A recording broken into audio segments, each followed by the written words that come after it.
Bonjour à tous et bienvenue dans cette série de travaux pratiques. Et cette fois, nous allons essayer de faire les VLAN, la configuration des VLAN. Donc l'objectif de ce TPI, c'est de permettre en fait que les ordinateurs du même VLAN puissent communiquer entre eux. Là déjà, nous avions deux VLAN, comme l'indique la légende. Il y a le VLAN 10 et le VLAN 20. D'accord. L'adresse du VLAN 10 c'est la 192.168.10.0/24 que j'ai mis en jaune pour le VLAN 10 que voilà ici. Et le VLAN 20 comme adresse à 192.168.20.0/24 en vert. Donc ça c'est les ordinateurs du VLAN 20. Donc qu'est-ce que je vais faire? Je vais essayer de configurer les switches, d'accord, et faire en sorte que les ordinateurs du même VLAN puissent communiquer entre eux. Donc je passe sur le premier switch pour les configurations.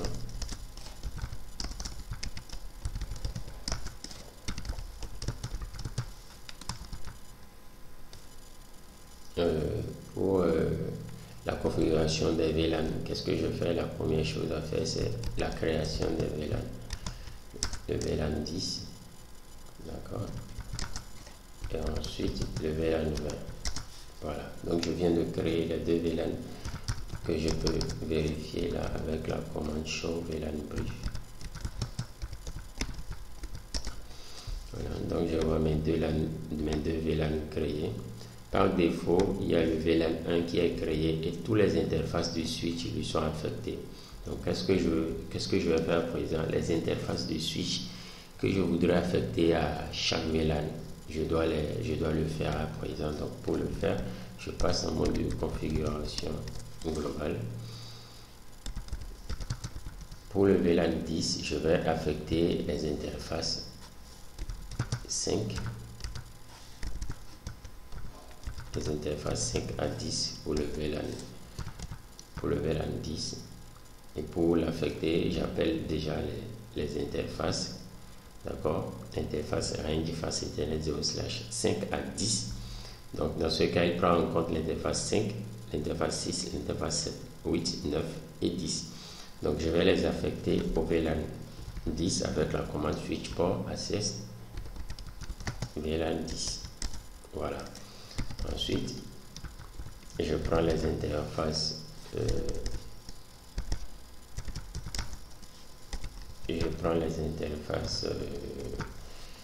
20,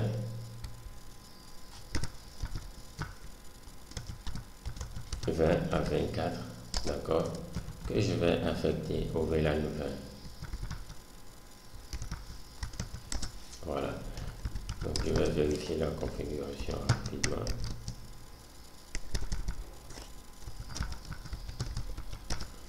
Voilà, donc je vois au niveau du VLAN 10 créé les interfaces 5, 6, 7, 8, 9 et 10 qui lui sont affectées.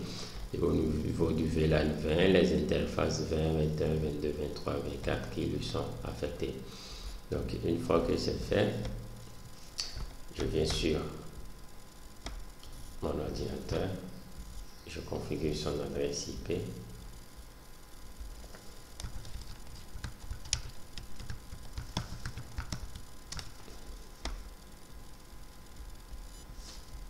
Là aussi, je fais pareil.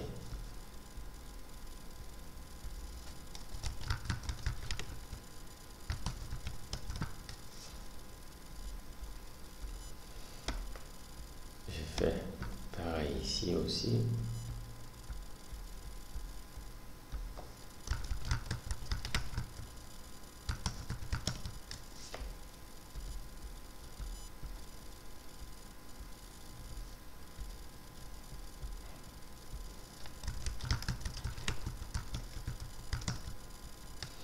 Ok, donc une fois que c'est fait, je passe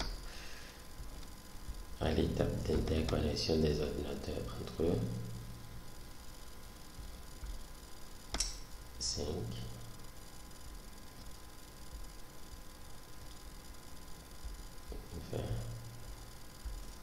Ok. Voilà, donc je passe à nouveau sur mon switch. Je vais faire la même chose sur mon switch. Sur ce switch, je fais la même chose, je configure, je crée les VLAN et j'affecte les interfaces qu'il faut. Donc déjà, je crée le VLAN 10 et ensuite le VLAN 20.